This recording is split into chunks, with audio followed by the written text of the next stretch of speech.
नमो नमः सर्वे मित्राणि। इस वीडियो में हम अध्यापक पात्रता परीक्षा रीट 2022 में आयोजित हुई थी, उसमें संस्कृत भाषा का जो पेपर आया था लेवल प्रथम भाषा प्रथम, उसके बारे में चर्चा करेंगे। किस प्रकार का पेपर आया था उसका सॉल्यूशन देखेंगे। आगे आने वाले 2025 में जो रीट आयोजित हो रही है फरवरी में, उसमें भी इसी प्रकार के प्रश्न आपको देखने को मिलेंगे। तो इन प्रश्नों को अवश्य सॉल्व करके जाइए ताकि आपको पता चले कि किस प्रकार के क्वेश्चन बने हैं और आगे बन सकते हैं। इन्हीं पर आधारित क्वेश्चन बनेंगे। तो प्रथम क्वेश्चन, पहला क्वेश्चन था, प्रश्न था वाक्यम इदम संशोधित। इस वाक्य को संशोधित करना है, मतलब शुद्ध करना है। इसमें कहाँ क्या गलती है। अहम त्वम च पठामी, मैं और तुम पढ़ते हैं। तो जब प्रथम पुरुष का करता हो तो क्रिया प्रथम पुरुष की, मध्यम पुरुष का करता हो तो क्रिया मध्यम पुरुष, उत्तम पुरुष का हो तो उत्तम पुरुष। लेकिन यहाँ उत्तम और मध्यम दे दिया, तो इसमें देखेंगे हम नियम क्या लगता है। तो तीनों पुरुषों के कर्ता होने पर उत्तम पुरुष क्रिया किसकी लगेगी, उत्तम पुरुष। प्रथम पुरुष और मध्यम पुरुष का कर्ता होने पर क्रिया मध्यम पुरुष। प्रथम और उत्तम पुरुष के कर्ता होने पर उत्तम पुरुष की क्रिया। मध्यम और उत्तम पुरुष की क्रिया होने पर, कर्ता होने पर क्रिया किसकी लगेगी, उत्तम पुरुष की। तो यहाँ कर्ता उत्तम पुरुष और मध्यम पुरुष का क्रिया किसकी आएगी, उत्तम पुरुष की। दो करता है तो द्विवचन। तो अहम त्वम च पठावे, इसका आंसर हो जाएगा अहम त्वम च पठावे। और भी इसके उदाहरण देखिए तो जैसे इस प्रकार के क्वेश्चन आ सकते हैं। भाई तीनों कर्ता दे दिए हमें साथ में, तो कैसे बनाएंगे। स च त्वम च अहम च जयपुरे वसाम है, उत्तम पुरुष में बहुवचन में आ जाएगी तीन कर्ता होने से। स च त्वम च तो प्रथम पुरुष और मध्यम पुरुष की है तो क्या आ जाएगा, पट थ। स च त्वम च पट थ, कौन सा, मध्यम पुरुष का आ जाएगा। दो जने तो द्विवचन। स च आवाम च हसाम है, तो प्रथम पुरुष और मध्यम पुरुष, मध्यम पुरुष वो उत्तम पुरुष। तो स च आवाम च, दो यहाँ द्विवचन में एक ही, तो इसलिए क्रिया किसकी आएगी, बहुवचन हसाम है। नेक्स्ट अगला क्वेश्चन है नंबर 2, अहम देवम पश्यामी। अहम देवम पश्यामी इत्यस्य वाक्य से क्या करना है, वाच्य परिवर्तन।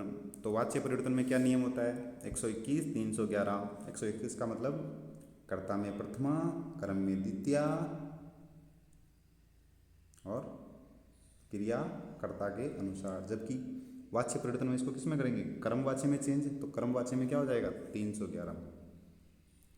कर्ता में तृतीया, कर्म में प्रथमा और क्रिया कर्म के अनुसार। तो अहम का तृतीया एकवचन में बनता है मया।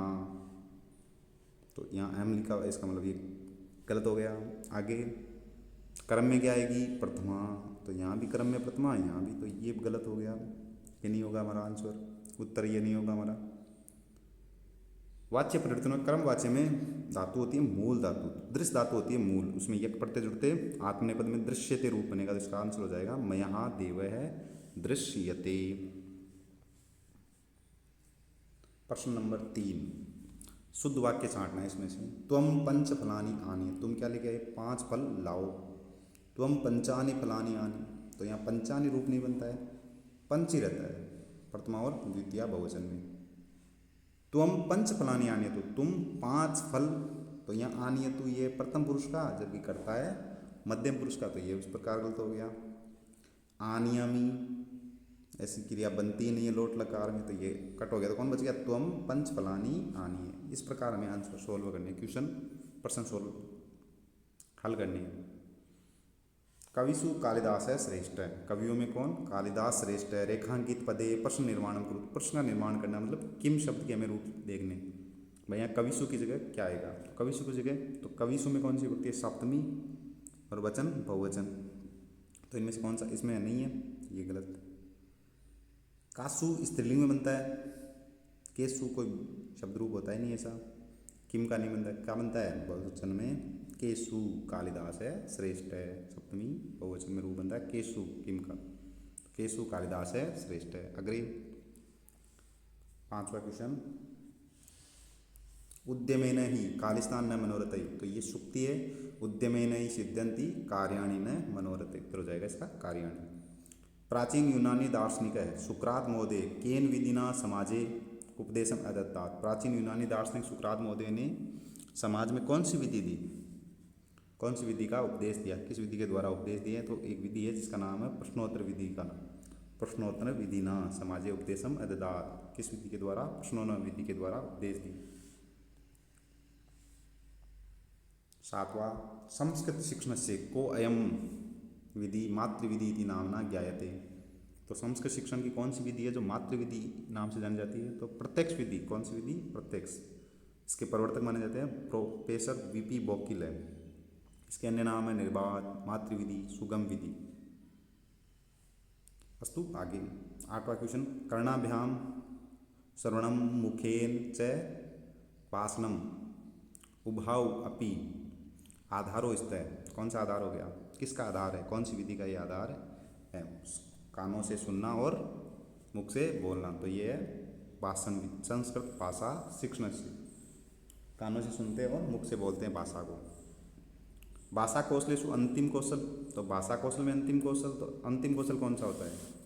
श्रवण, भाषण, पठन, लेखन। तो अंतिम कौशल कौन सा हो गया? लेखन। श्रवण, भाषण, पठन, लेखन, इस प्रकार क्रम होता है। इसी प्रकार का क्वेश्चन आ जाता है द्वितीय कौशल कौन सा है? तृतीयम कौशलम, प्रथमम कौशलम, अंतिमम कौशलम।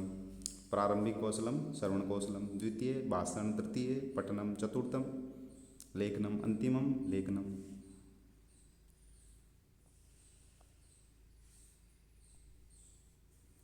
संस्कृत अध्यापनस्य दृश्य साधनेषु सर्वोत्तमं साधनं विद्यते। संस्कृत अध्यापन के दृश्य साधनों में सर्वोत्तम साधन किसको माना गया है? तो सगणक, दृश्य नहीं होता, दृश्य सर्वे दोनों होता है। आकाशवाणी सर्वे होता है। चित्राणी और श्याम पलकम। तो इनमें सर्वोत्तम कौन सा हो सकता है? हमेशा क्लास में चित्रों के माध्यम से पढ़ाया जाता है, श्याम पलक के माध्यम, इसलिए इसका उत्तर हो जाएगा श्याम पलकम। हमारा जो श्यामपट होता है ना, ब्लैक बोर्ड या श्यामपट। निम्नलिखितेषु भाषा शिक्षण से प्रमुखम साधनम भवति। कौन सा भाषा शिक्षण का प्रमुख साधन है? तो गुरु गृह है, गुरु के घर में भाषा सीखते हैं? नहीं। शैक्षिक भ्रमणम, कहीं घूम के आए उसमें? नहीं। पाठ्य पुस्तकों के माध्यम से? हाँ। विद्यालय भवन में बैठ के सीखते थे, लेकिन विद्यालय भवन में बैठ के थोड़ी टीचर सिखाते, वहाँ तो हमें अध्यापक सिखाते हैं, इसलिए इसका उत्तर हो जाएगा पाठ्य पुस्तक। संस्कृत में वयम हम श्रवण, भाषण, पठन कौशल से मूल्यांकनम कर्तरिम शक्नुम। संस्कृत में हम सब क्या करते हैं? श्रवण, भाषण और पठन का जो कौशल है उसका मूल्यांकन कैसे करते हैं? किस विधि के माध्यम से? कौन सी परीक्षा है? मौखिक परीक्षा में हम श्रवण भाषण का कर सकते हैं, पठन का नहीं होता। लिखित में, लिखित का भी होता है, लिखित का था ही नहीं। शलाका परीक्षा में श्रवण, भाषण, पठन, श्रवण और भाषण का होता है, पठन का भी होता है, इसलिए इसका उत्तर हो जाएगा शलाका परीक्षा। निबंधात्मक में लेखन का होता है, हमें लेखन का नहीं। का परीक्षा वेद्या, व्यापिका, व्यवहारिका, समय दृष्टिया मित व्यया च भवति। कौन सी परीक्षा वेद्य होती है, व्यापिका, व्यवहारिकी, समय दृष्टि से मित व्यया से भवति? तो कौन सी होती है? वस्तुनिष्ठ परीक्षा। इसमें वेद्य भी होती है ये, और क्या होती है? समय दृष्टि में मित व्यय, कम व्यय खर्च होता है, कम समय खर्च होता है। पूर्णतया छात्र व्यक्तित्व मापयितुम, छात्र व्यक्तित्व मापयितुम शक्यते। किसके माध्यम से? तो हम मूल्यांकन के माध्यम से छात्रों का व्यक्तित्व माप सकते हैं। उदाहरण प्रस्तुय तथो नियम निर्धारणम नाम भवति। उदाहरण प्रस्तुत करके उसके बाद क्या करते हैं? नियमों का निर्धारण करते हैं। कौन सी विधि में? आगमन में, जबकि निगमन इससे विपरीत होती है। पहले निगमन में नियम प्रस्तुत किए जाते हैं, फिर उदाहरण। तो यहाँ उदाहरण पहले, सर्वप्रथम उदाहरण हम आगमन में प्रस्तुत करते हैं, फिर नियमों का निर्धारण करते हैं। निम्नलिखित अपठितम गद्यांशम आधारीकृत्य प्रश्न 16 से 20। इन प्रश्नों का हमें 16 से 20 प्रश्न इसी गद्यांश को पढ़ के फिर करने। तो अयम देश है बहुषु प्रांतेषु विभक्त है। हमारा देश बहुत सारे प्रांतों में विभक्त है। विविध धर्मावलंबिन है, नाना भाषा भाषिण है, जना अत्र निवसन्ति। विविध अवलंबी धर्म को मानने वाले, नाना भाषा भाषिण है, विभिन्न प्रकार की भाषा बोलने वाले जन अत्र यानी यहाँ पर निवास करते हैं। शौर्ययुक्ता भारतीय स्वदेशम प्रति समर्पिता संति। शौर्ययुक्त जो भारतीय लोग हैं वो अपने देश के प्रति समर्पित होते हैं। अस्माकं संविधानम संप्रदाय निरपेक्षम वर्तते। हमारा जो संविधान है वो संप्रदाय निरपेक्ष, मतलब एक संप्रदाय को नहीं मानकर सभी संप्रदायों का सम्मान करता है। विश्वस्य विभिन्ना जाते अत्र आगत्य भारतीया संजाता। विश्व की विभिन्न जातियां यहाँ आकर के क्या हो गई, भारतीय हो गई। भारतस्य गौरवम सर्व प्राचीनम, भारत का गौरव सबसे प्राचीन है। सभ्यताया सूर्योदय भारते अभवत, सभ्यता का सूर्योदय कहाँ हुआ, भारत में हुआ। अधुना भारतस्य प्रजातंत्रात्मके तेजोमयम स्वरूपम विश्व से राजनीति के मंचे सुशोभते। अधुना यानी आज भारत की प्रजातंत्र में तेजोमय स्वरूप विश्व के राजनीतिक मंच पर सुशोभित होता है। तो इस प्रकार हमने इसको पढ़ा। अब इसमें 16 से 20 जो क्वेश्चन आएंगे इसी गद्यांश से संबंधित आएंगे, संधि समास संबंधित। तो यहाँ संधि देखो, सूर्योदय, सूर्योदय में कौन सी संधि है, तो सूर्य प्लस उदय, सूर्योदय कौन सी संधि होगी, गुण, संधि का नाम गुण।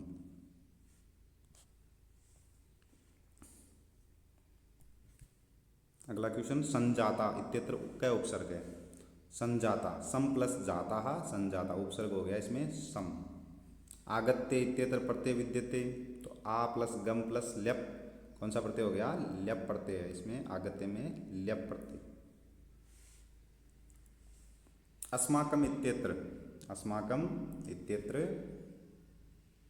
विभक्ति, का विभक्ति, इत्यत्र का विभक्ति, तो विद्यत्र का विभक्ति कौन सी विभक्ति हो गई, षष्ठी। मम आवयो अस्माकम, षष्ठी बहुवचनम। भारतस्य गौरवम सर्व प्राचीनम वर्तते, अस्मिन् वाक्ये विशेषण पदम विद्यते। भारत की गौरव सर्व प्राचीन है, भारत का गौरव क्या है, सर्व से प्राचीन है। तो यहाँ विशेषण पद, तो कौन विशेषता बता रहा है, सर्व प्राचीन, उत्तर हो जाएगा इसका सर्व प्राचीन। आगे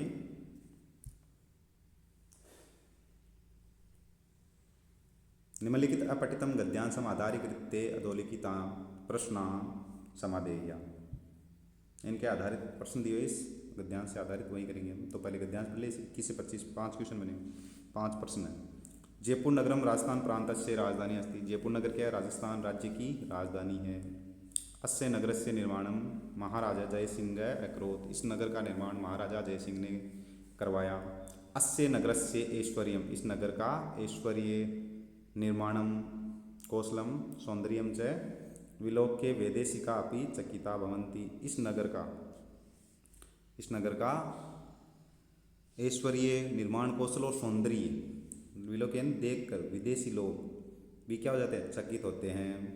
इदम नगरम, ये नगर भारत का, पेरिस नामना प्रसिद्धम, पेरिस भारत का पेरिस नाम से प्रसिद्ध है। यत्र पूर्वश्याम दिशि गलता तीर्थ, जहाँ पर क्या है, पूर्व दिशा में गलता तीर्थ, वहीं पर उत्तर श्याम दिशि आमेर नामनी प्राचीना राजधानी स्थिता अस्ति, वहीं पर उत्तर दिशा में आमेर नाम की क्या है, प्राचीन उनकी राजधानी है। सदैव अत्र पर्यटका समागच्छन्ति, सदा ही यहाँ पर क्या पर्यटक है, अत्र यानी यहाँ पर्यटक आते हैं। अब इसमें क्वेश्चन देखेंगे। प्रथम 21वां क्वेश्चन है, महाराजा इत्यत्र क समास है, महाराजा महान राजा इति महाराजा है, तो समास हो गया कर्मधारय समास।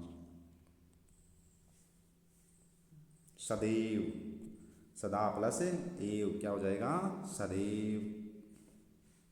नूतना इत्यस्य विलोम पदम वर्तते, नूतन, नूतन यानी नया, तो प्राचीना, विलोम शब्द क्या हो गया, प्राचीना। वैदेशिका अपि चकिता भवन्ति इत्यस्मिन् वाक्ये विशेष्य पदम, विशेष पद बताना है। तो विदेशी लोग, विदेशी भी चकित होते हैं, तो चकित कौन हो रहे हैं, विदेशी, तो विशेषता बताने वाला चकिता, और कौन होते हैं, विदेशिका, तो यहाँ हो जाएगा विदेशिका, विशेष्य विदेशिका। अस्य नगर से निर्माणम महाराजा जय सिंह अकरोत, इस नगर का निर्माण महाराजा जय सिंह ने किया। अत्र रेखांकित पदे लकार अस्ति, इसमें रेखांकित पद पर लकार कौन सा है, तो लंकार, अकरोत, लंग लकार में बनता है अकरोत। माता भोजनम पचती, वाक्यमिदम दृढ़ लकारे परिवर्तित, दृढ़ लकार यानी भविष्य काल में बनाओ, माता भोजन पकाती है, इसको बनाएंगे माता भोजन पकाएगी। तो देखो अपचत, माता भोजनम अपचत, अपचत लंग लकार में, ये वो नहीं होगा हमारा उत्तर। माता भोजनम पचतु, माता भोजन पकाए, पचतु लोट लकार बनता है।